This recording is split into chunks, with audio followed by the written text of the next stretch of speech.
Salut à toutes et à tous et bienvenue dans Culture T, votre émission entièrement dédiée, dévouée, consacrée à vos villes, à vos territoires, à travers vos artistes. Cette semaine, bienvenue à Antibes, une ville que l'on va découvrir avec des artistes très différents. Tout de suite, le menu, le sommaire de votre émission. Antoine Pierini, c'est une histoire familiale à Biot, à quelques kilomètres d'Antibes. Il nous reçoit dans son atelier où on va souffler et créer du verre. Solène Pays-Dassy, jeune violoniste antiboise qui a aujourd'hui une carrière internationale, elle nous raconte son parcours fulgurant. Nicolas Navarro, chef une étoile du restaurant Les Pêcheurs, nous reçoit au Cap d'Antibes Beach Hotel. Philippe Depétry, flûtiste à la renommée internationale, directeur du Festival des Arts Sacrés d'Antibes, il nous reçoit dans la chapelle Saint-Bernardin. Allez, sans plus attendre, direction le vieil Antibes à la galerie Zanka où on va découvrir deux artistes contemporains. All set? Let's go. Pepe Capello, Véronique Champollion. Ces deux artistes antibois sont exposés à la galerie Zanka, tout près du cœur historique de la ville. Pepe Capello est passé par un lycée artistique avant de s'installer à Venise pour y faire les beaux-arts. Aujourd'hui, il mêle sa carrière d'artiste à celle d'enseignant. Ses dernières œuvres sont des dégradés de couleurs pour provoquer l'imagination. Je démarre par un travail très classique de dessin, sur lequel après je vais commencer à travailler la peinture. Et par la suite, il y a un travail de glacis, c'est-à-dire de superposition de couches de couleurs. Qui vont à un certain moment créer cette espèce de flou qu'il y a dans ma peinture. Voilà, ça apporte ce petit plus qui va faire un peu disparaître l'image du départ. Ça, c'est ce que je cherche, ce qui me plaît aussi, c'est le fait que aussi le spectateur puisse y voir une image un peu trouble et chacun puisse voir quelque chose d'un peu différent aussi. L'histoire de l'art fait aussi partie de ses œuvres, une source d'inspiration qu'il aime détourner. Dans cette dernière partie de mon travail, je puise directement dans l'histoire de l'art, les icônes de l'histoire de l'art pour les traiter après avec une clé peut-être un peu plus moderne, contemporaine. Parce que bon, c'est un travail qui est puisé directement là, dans la Renaissance italienne, chez les maîtres flamands. Après, on ne reconnaît pas forcément le sujet au départ, mais au départ, voilà, je puise dans un travail classique et après j'essaie de le traiter différemment à travers les couleurs, à travers le traitement de la peinture, voilà. Véronique Champollion, des peintures, des installations, des sculptures, l'artiste s'inspire de la ville d'Antibes et de ses célèbres artistes. Dans ma création, Antibes, c'est quand même la ville de Picasso et du musée Picasso, d'où les faunes que je fais un peu par parodie. Tout ce que je fais, c'est un peu pour parodier d'autres choses. Donc les faunes et les moutons, c'est parce qu'il y a la joie de vivre au musée Picasso et que ça paraît évident en Antibes de le faire. Mais Picasso l'a fait lui-même parce que la Côte d'Azur, c'était ça faisait penser à la Grèce. J'utilise des choses du quotidien, en général des choses imprimées, et je les transforme, je les adapte. Ce qui transpire des œuvres de Véronique Champollion, c'est une forme de joie ininterrompue. Un hymne à la jeunesse, à l'innocence, de l'art, sans se prendre au sérieux. Deux artistes, deux visions de l'art que vous pourrez découvrir à la galerie Zanka.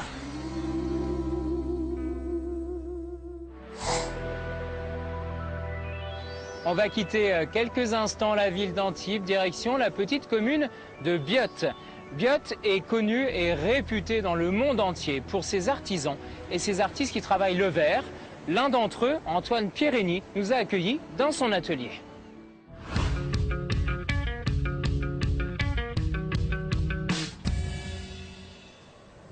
Voilà, comme prévu, nous sommes à Biot, petite commune mondialement connue pour le verre. On est chez Antoine Pierini. Salut Antoine. Bonjour. Salut Stéphane.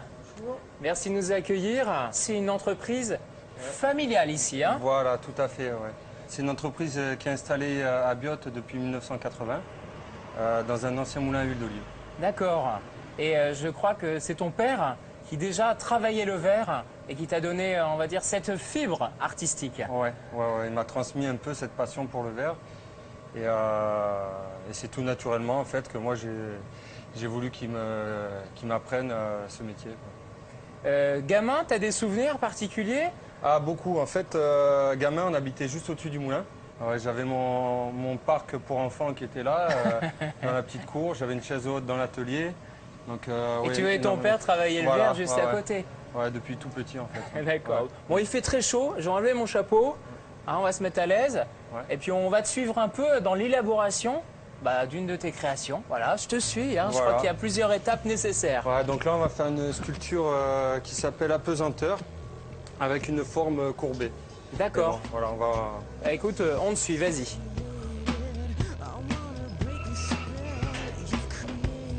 Alors là, Antoine, comment t'as récupéré du verre, c'est ça? Voilà, au bout d'une longue canne en inox réfractaire, j'ai pris du verre, ça s'appelle cueillir du verre.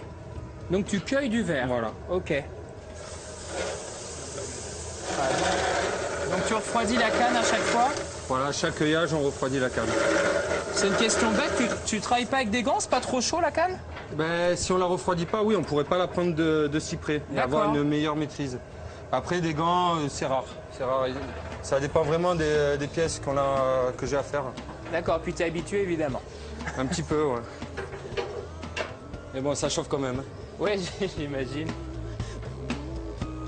Ouais, dans le même temps, Stéphane est en train de préparer les couleurs. D'accord. Il va faire des apports de couleurs. C'est du verre qui est déjà coloré dans la masse? Non, alors là, le verre dans le four de fusion, il est incolore. D'accord. Donc totalement transparent. Et là, en fait, ce qu'il va faire, Stéphane, il va prendre encore une couche de verre et il va intégrer les couleurs qui se trouvent là. D'accord, donc soit on a une sorte de pigment très fin, Ouais. soit on a des morceaux un petit peu plus gros, qu'on peut connaître, comme du verre un peu cassé en fait. Voilà, on a tout un choix de verre coloré avec des grains de tailles différentes. D'accord, ok. Eh bien, on vous suit.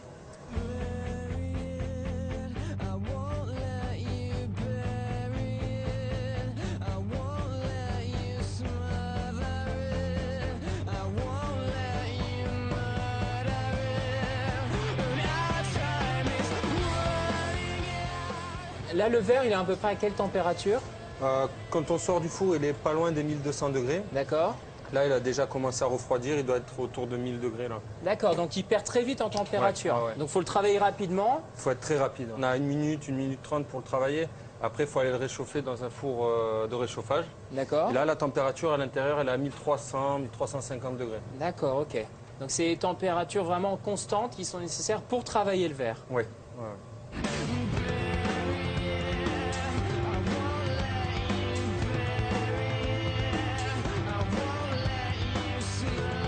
Comment tu travailles? Tu fais des petits croquis avant lorsque tu veux créer une pièce? Comment ça vient? Ouais, toujours. Je fais toujours un croquis avant de commencer une nouvelle création. En fait, quand on travaille, on n'a pas le temps de réfléchir. Et il faut aller très vite dans ses gestes. Donc si je fais un croquis à la base, je vais pouvoir imaginer les gestes à faire par la suite et me projeter un petit peu dans le processus de fabrication et voir ce qui est faisable ou pas. Et si sur le moment c'est pas faisable, comment y parvenir? Là on voit, il y a des noms pour chaque objet que tu utilises? Oui, donc là c'est une petite palette en bois. D'accord. Après on a des outils, on a du papier journal, on appelle ça une mouillette. D'accord, ouais. Après beaucoup d'outils en fer, donc des pincettes, des ciseaux, ça s'appelle des fers, ça sert à trancher le verre. Et après on a des grosses cuillères de bois de tailles différentes, et on appelle ça des maillotches. D'accord, des maillotches. Ce qui est incroyable pour nous, c'est qu'on est en 2014, les outils, on a l'impression que ce sont les mêmes depuis plusieurs centaines d'années. Ça a très peu évolué, les outils, ça a très peu évolué. Ce qui a un peu évolué dans le travail du verre depuis plusieurs siècles, ça va être l'équipement. Voilà, maintenant on ne réchauffe plus au feu de bois ou au charbon, c'est au gaz, à l'électricité. Donc ça, c'est un confort. Voilà, c'est vraiment sur le four où on a beaucoup évolué en fait. Ouais, pas sur les outils. Antoine, on a à la fois des outils, on va dire ancestraux, qui restent les mêmes, mais en même temps, toi, tu as créé des pièces qu'on ne voyait pas avant, qui ont donné, je veux dire, un coup de jeune à la profession. C'est ce que, vraiment, depuis longtemps, tu t'es dit, j'ai envie de changer ces pièces assez traditionnelles qu'on faisait à Biot et créer vraiment des objets d'art? En fait, ça a été, j'ai un peu suivi le parcours de mon père. Il a commencé pendant 10 ans à faire de l'utilitaire, donc des verres, des pichets, des lampes, des objets décoratifs et utilitaires. Après, il en a eu vite marre et quand il s'est installé dans le moulin, en fait, il a voulu faire de la création, petit à petit, des sculptures, des œuvres d'art. Et donc moi, j'ai suivi un peu son évolution et un peu, je suis un peu dans la continuité en fait, mais avec mon propre style. Mon propre style. Tes créations à Voilà, toi. voilà. Qu'est-ce que tu cherches dans tes créations? C'est de créer une émotion à chaque fois, parce que évidemment, chaque pièce est unique. Ouais, moi je suis plus dans l'émotion. Je veux transmettre un coup de cœur. Voilà, je veux vraiment que quand les gens regardent une de mes œuvres, qu'ils aient une émotion, qu'ils aient une sensation de zénitude. Voilà, parce que le verre, c'est très, mon verre, il est très relaxant. Voilà, et c'est ce que je cherche à transmettre en fait.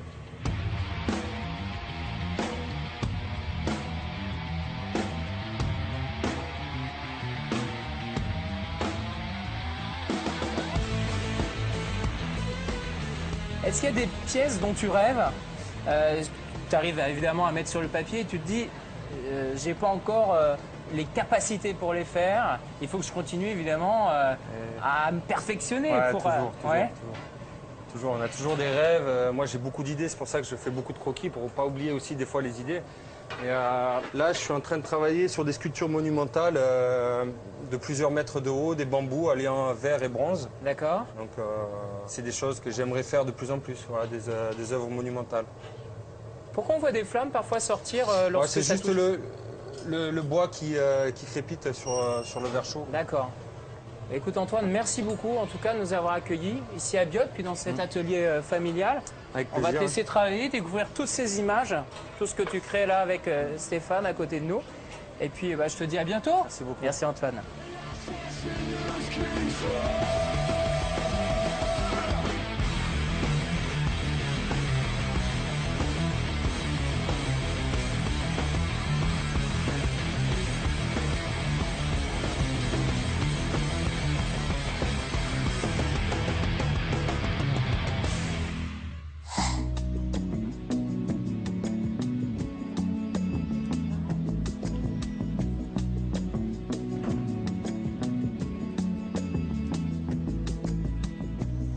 Ce que j'aime découvrir et vous faire découvrir dans Culture T, c'est évidemment vos territoires, vos villes comme ici à Antibes, mais c'est surtout la grande diversité des artistes. On était à Biot avec un artiste autour du verre, c'est désormais une jeune violoniste qui commence à être connue dans le monde entier qu'on va rencontrer, Solène Païdassi.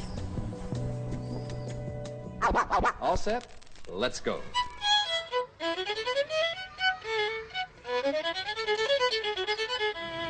Moi, le violon, c'est une histoire d'amour depuis maintenant 25 ans.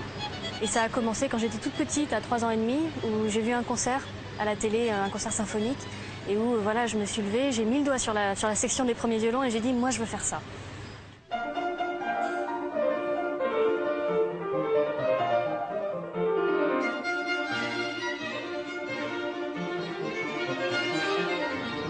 Ce que je trouve extraordinaire avec le violon, mais bon ça j'imagine que tous les instrumentistes peuvent le ressentir avec leur instrument, c'est que le violon c'est quelque chose qu'on prend là, c'est quelque chose qui fait vraiment partie du corps, c'est quelque chose qu'on enveloppe.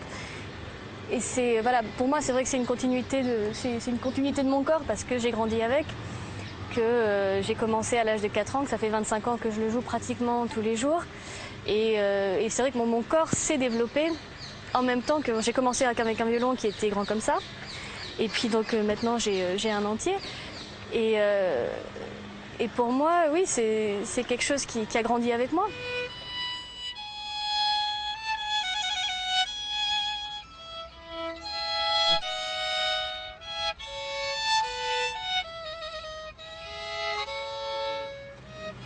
Avec ce violon, j'apprécie énormément la corde de sol, donc les graves. Ça a toujours été, ça a été toute ma vie quelque chose de très particulier pour moi, c'est les graves du violon, parce que c'est le sentiment de rentrer dans la corde, et tout particulièrement dans toutes les pièces de Bach en ré mineur, parce qu'on est sur la corde de sol, on a la corde de ré qui résonne.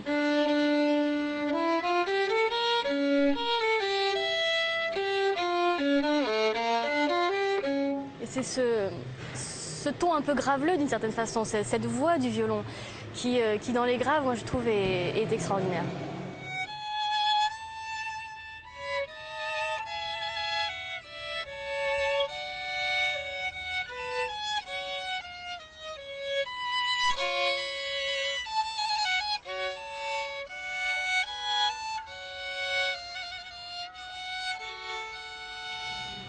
Je ne sais pas s'il y a vraiment une émotion. L'émotion, c'est quand on est sur scène, quand on fait un concert. Le travail que je fais maintenant, c'est beaucoup de la recherche de musicalité, la recherche de phrases. Il y a aussi forcément toujours une part énormément technique, parce que si on veut être sur scène et être à l'aise, on est obligé d'avoir certains automatismes, certaines choses, on n'a pas besoin de se poser la question entre ça et ça. Voilà, que le trajet soit mémorisé, qu'il soit là. Et en fait, c'est vrai que le violon et le son du violon, il est là. Il est vraiment dans le toucher, dans les mains, et c'est quelque chose que j'apprécie énormément. J'aime bien toucher, voilà, le sentiment de l'instrument, parce que c'est un très très bel instrument de 1779. Et voilà, de toucher le vernis, de toucher les cordes, tous les jours c'est un plaisir renouvelé.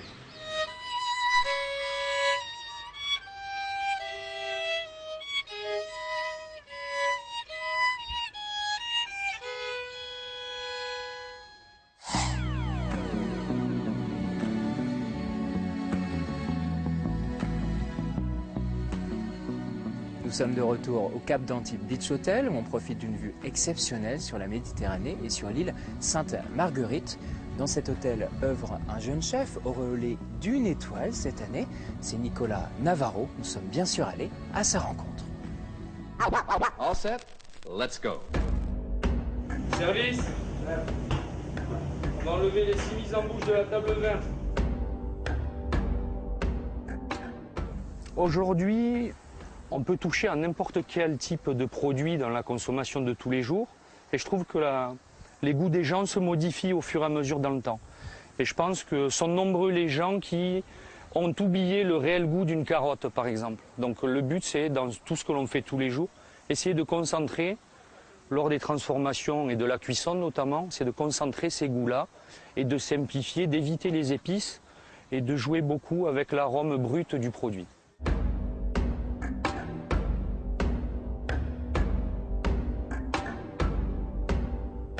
Je me bats tous les jours pour essayer de faire comprendre aux cuisiniers que le fait de faire une salade, c'est aussi attractif et aussi plaisant que de travailler du caviar ou de la langoustine ou des cèpes. C'est quelque chose qui est très important. Aujourd'hui, que je fasse de la restauration de plage ou gastronomique, j'y mets le même amour, c'est très important. Et je m'efforce de travailler le plus justement le produit en fonction de ses propriétés, si vous voulez. J'ai aucune limite dans le travail en cuisine, en définitive.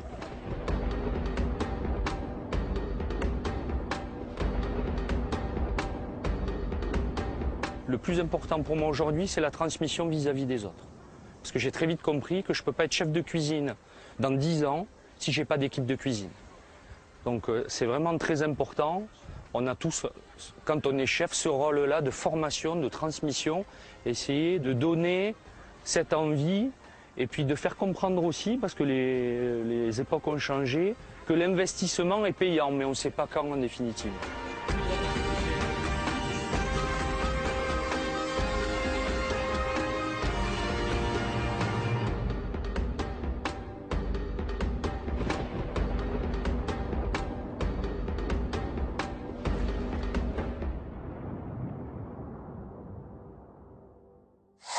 On continue de découvrir cette ville d'Antibes, sous le soleil évidemment, et autour de moi des bateaux tout à fait rares et exceptionnels. Mais c'est dans un lieu totalement différent, je vais vous emmener maintenant, la chapelle Saint-Bernardin, dans le vieil Antibes.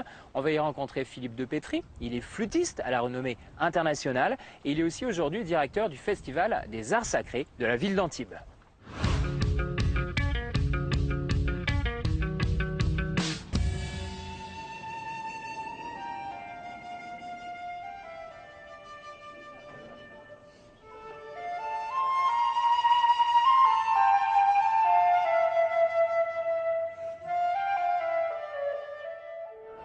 Philippe, bonjour. Bonjour. Merci de me recevoir dans un lieu exceptionnel à Antibes, c'est la chapelle Saint-Bernardin. On expliquera dans quelques instants pourquoi vous m'avez proposé ce lieu. Vous êtes entre autres le directeur du Festival des Arts Sacrés d'Antibes.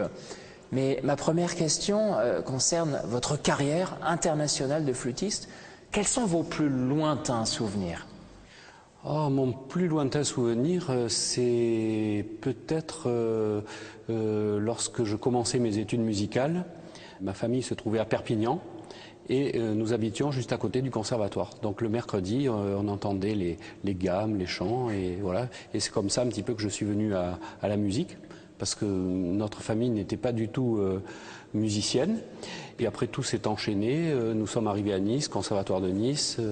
Rencontre avec Pierre Cochereau, le célèbre organiste, et puis rencontre avec la flûte, l'instrument qui m'a séduit la première fois où je l'ai vu.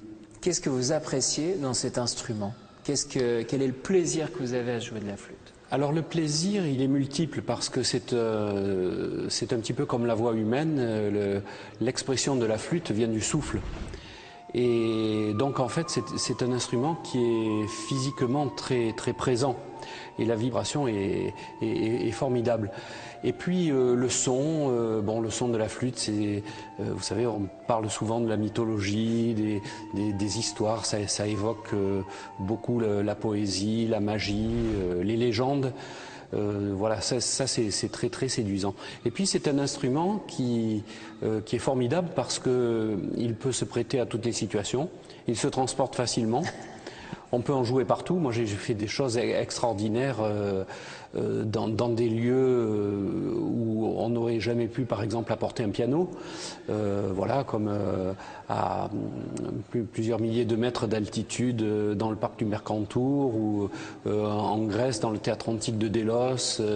Des lieux vraiment où on apporte vraiment la musique très, très facilement. Et la flûte permet tout ça.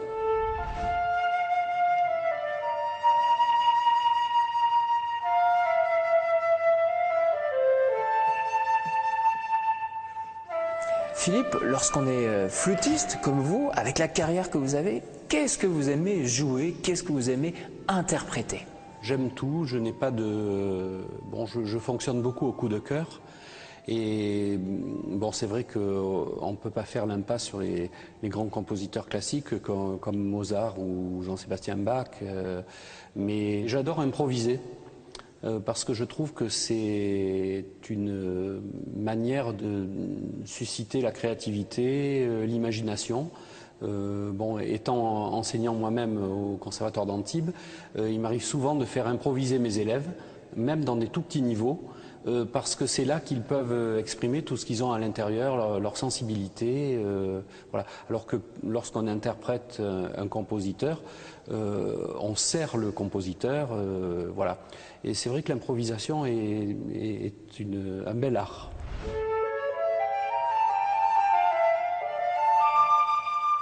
Philippe, nous sommes donc dans la chapelle Saint-Bernardin qui date du XVIe siècle.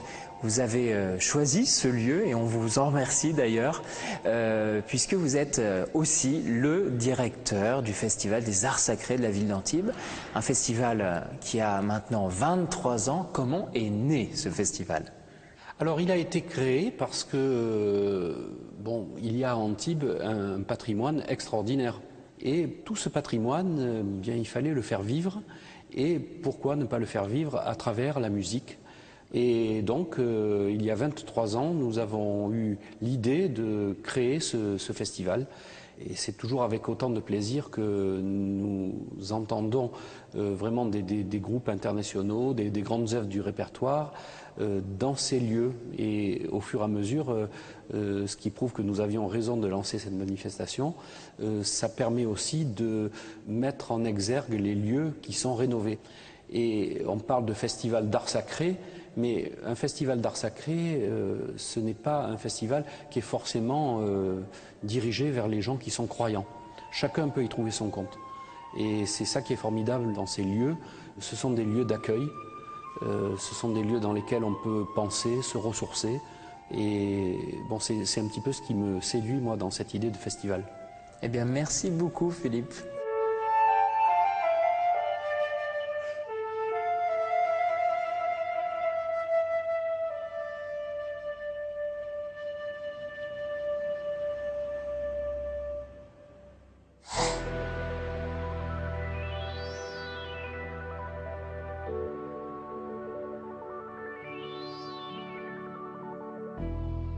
Acquis en 2010 par la ville d'Antibes, cette création de l'artiste Raoumé Plensa est intitulée Nomade, une sorte de phare entre la Méditerranée et la vieille ville d'Antibes.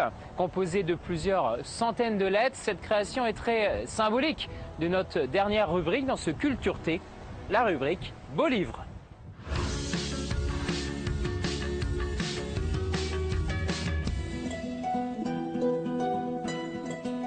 Cette semaine, dans la rubrique Beau Livre, le pape anglais de la photographie, un des grands architectes du XXe siècle, et un voyage astronomique sous l'horizon des artistes.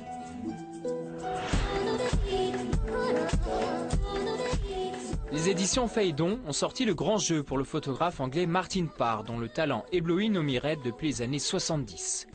Le gamin d'Epsom, dans le sud de Londres, est devenu une icône de la photographie internationale avec son travail sur la photo documentaire. Au plus près du quotidien, de l'ennui, comme il aime le conjuguer, il décrit avec minutie nos sociétés de masse dans des clichés sans concession. Cette monographie présente un panel très large de la création du photographe, de ses débuts en noir et blanc à ses photos les plus récentes. L'astronomie dans l'art, rien que le titre, est un voyage que l'on veut accomplir. Signé du docteur en histoire Alexis Drao, ce livre nous rappelle combien de tout temps les artistes ont su faire de l'astronomie une source d'inspiration. Ce ciel lointain et enchanteur devient un feu d'artifice chez Van Gogh. Cette immaculée conception surgit du pinceau de Bartolomé Esteban Murillo. Ce ciel d'une rare poésie naquit en 1913 dans l'imagination du peintre tchèque Wenzel Hablik. Ce livre est un hymne aux astres lointains et si proche dans la nuit profonde, un enchantement. Retour aux éditions Phaidon et cette très riche monographie consacrée à l'architecte allemand Ludwig Mies van der Rohe. Cet alchimiste du verre, du béton et de l'acier a fortement marqué de son talent l'architecture du XXe siècle. Il voulait redonner de la force au rapport intérieur-extérieur de ses réalisations. Ses nombreuses constructions à Chicago sous forme de gratte-ciel élancés et baignés de verre exprimeront l'aboutissement de sa carrière.